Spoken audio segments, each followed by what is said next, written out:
Hey guys, look, I hope that all is well with you. I want to say good morning, and I hope that your week has been a great week thus far. I look forward to speaking to you on Sunday and continuing our dialogue about spiritual warfare. I felt compelled to make this video because it really highlights the spiritual warfare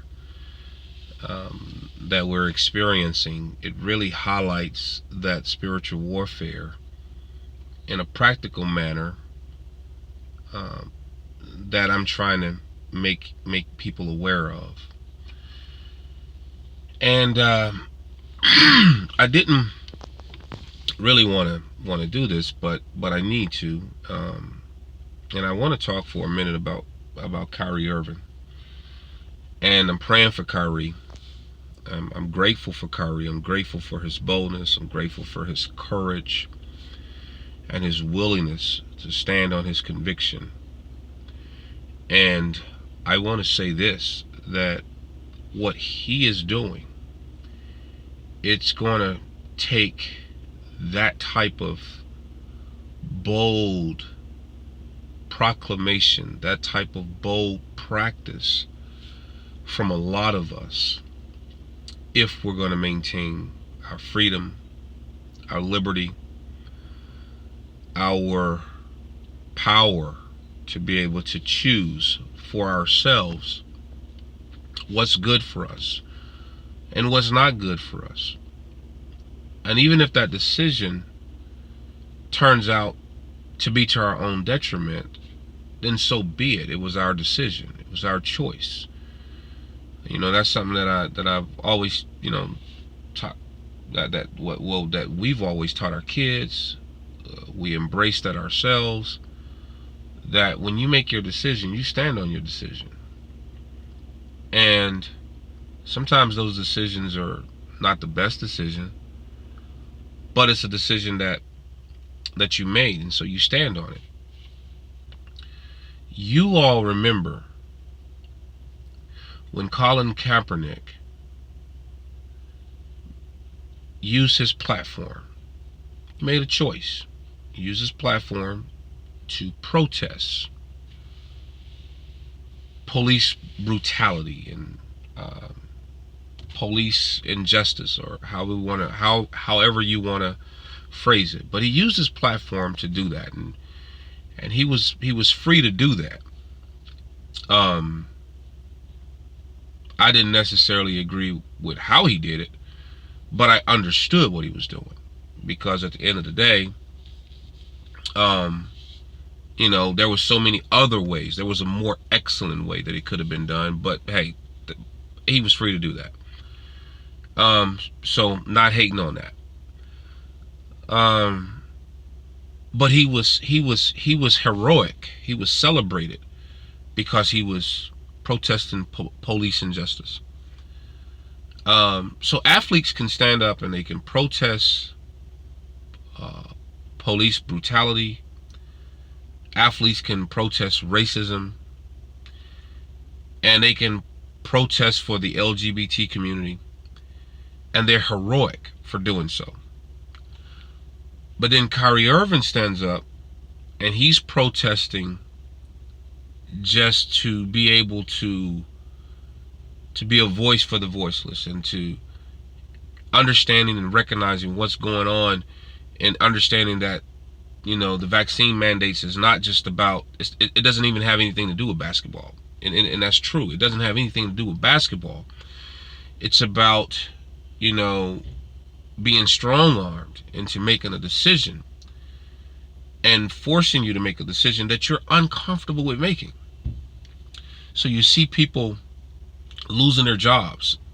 People are walking away from careers that they went to college for, careers that they've given a lot of years of dedication, hard work, commitment to, and they're walking away from that, and that's bold.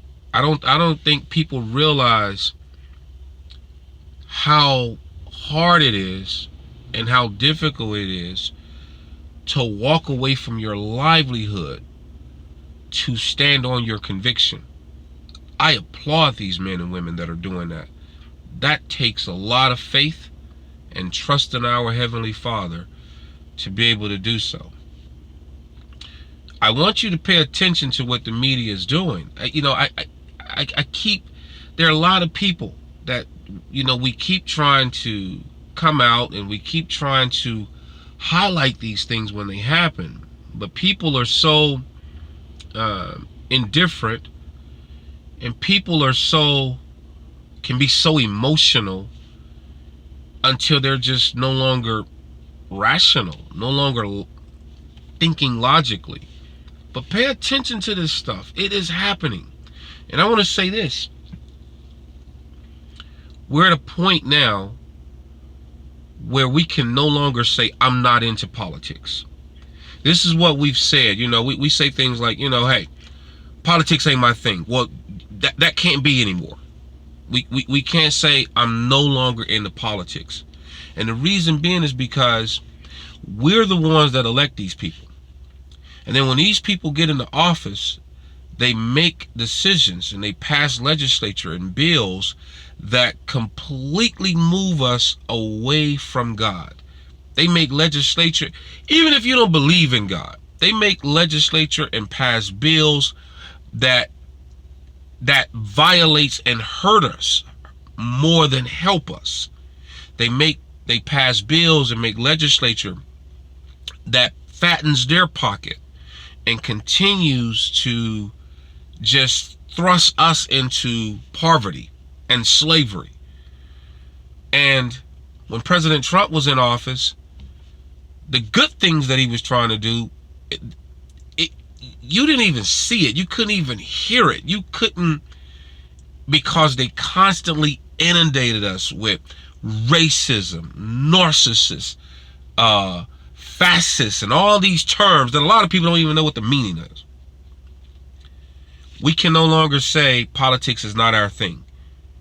If you go to a voting booth, a voting post or whatever, and you cast a vote to vote for a candidate, you have a responsibility to know what that candidate stands for, what that candidate convictions is, what's their platform, what are you going to push for when you get in office, and then we have a responsibility to hold them accountable to do just that. We can't say no longer, y'all, that politics is not our thing. We're voting for these people. We're the ones putting these people in office. I didn't vote for Biden. Let me just put that out there. But this is what we're doing. And we look at this administration. We look at what's happening. There's a lot of things that President Biden, when he was running for office, a lot of things he promised. And he reneged on every one. Every one he has reneged on. And so when you see what's happening, if you say something about the LGBT community, you're canceled. Your livelihood is attacked. It has always been this way. And how do these people get the influence to be able to do that? They have these politicians in their pocket. They have these corporations, these CEOs in their pocket, and they're able to push this stuff. And we sit back, and then we're the ones around here trying to figure out, how do we navigate through it? How do we move through it? Doesn't matter how uncomfortable you and I may be. We just have to figure out how to live with it. We can't do that no more. We can't do it no more. You're going to see 2022, another thing, separation of church and state. Nah, we can't do that no more. We can't do that no more because the government has proven over and over and over again that there's no such thing. They can infiltrate into the church, but the church is supposed to somehow just be quiet, roll over, and just take whatever. No, we can't do that no more. 2022, man, I'm going to be so on the front line with that election. I'm going to be so on the front line, and I don't care if I'm silenced. I don't care if I'm canceled. I don't care if my pay's taken down. I don't care. It is time for us to wake up and do something about it. I'm not telling you to go out there, start a war. I'm not telling you to go out there and fight. I'm just simply saying, stand on your conviction. That's all we got to do. Stand on your conviction. If you're running for political office, run on your conviction. And then when you get in office, you pass bills in legislature that is consistent with your conviction. That's all we're saying. That's all we're asking for. You know, so applaud Kyrie Irving. I'm going to pray for that brother. I'm going to ask you to pray for him, because he's taking a bold stand, and he's absolutely right. It's bigger than basketball. This ain't got jack to do with no basketball. And we shouldn't be turning on Sports Center and the Stephen A's and all them people, and all you talk about is what this man is doing with his personal life. And when Colin Kaepernick made the same decision to try to protest and stand for police brutality, he was a hero. And now Kyrie is doing a similar thing, and he's demonized. I need y'all to see this. See what they're doing. I'm tired of even saying it. But this is spiritual warfare. Demonically influenced conduct and behavior. And yes, the media is all up in it. I've always said that. Believe it with every fiber of my being. So, man, y'all be blessed. Hate to hit you with this. Have a great rest of your week. And we'll get into this on Sunday. I'll see you when I see you.